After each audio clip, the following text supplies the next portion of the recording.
I hear a lot of narrative about, people are feeling like today's hobby is starting to feel like it was in the early 90s, the junk wax era, as it's commonly referred to.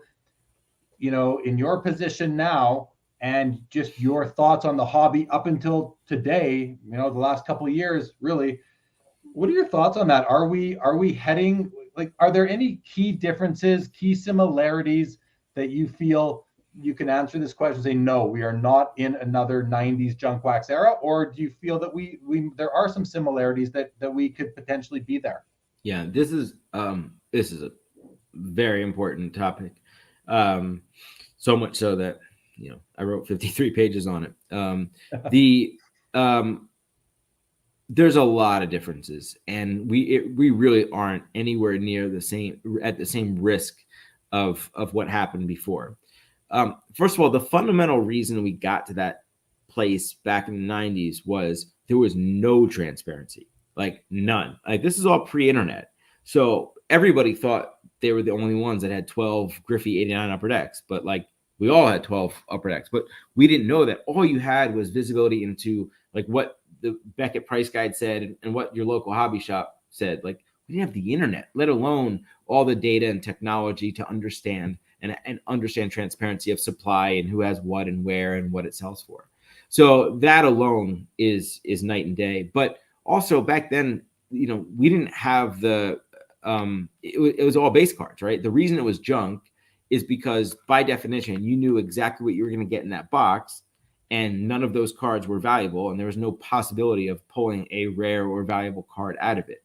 So, and obviously that's not the case now. I do think, though, that it's important that all the manufacturers, not just the ones that we work with, take a really deep look at how we continue to iterate and make cards that have long-term value. And we're at the point where everyone in the hobby, particularly Topps, Panini, Upper Deck, have made a lot of money in the past couple of years. That now's the time to err on the side of the products having long-term value as opposed to short-term profits for those companies. And sometimes that means that you make less, and you could have sold more, but you make less anyway. And those are the sort of things that I want to make sure that we think about at Fanatics Collectibles as we make them, because if you get it, right? It's super important to keep that in mind.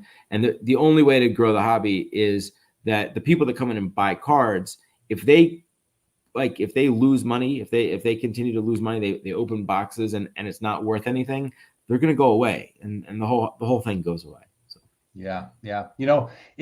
When we have meetings for Trade Safe, one of the things that I'm very sort of aggressive with the team is that, I always say, and they buy in, but I say, if we put the hobby first, if we always think hobby first, yes, we will be successful. Are you thinking that way too? 1,000%. It's like everything that we've talked about. It's about growth. It's about the people that come in. It's about that customer experience.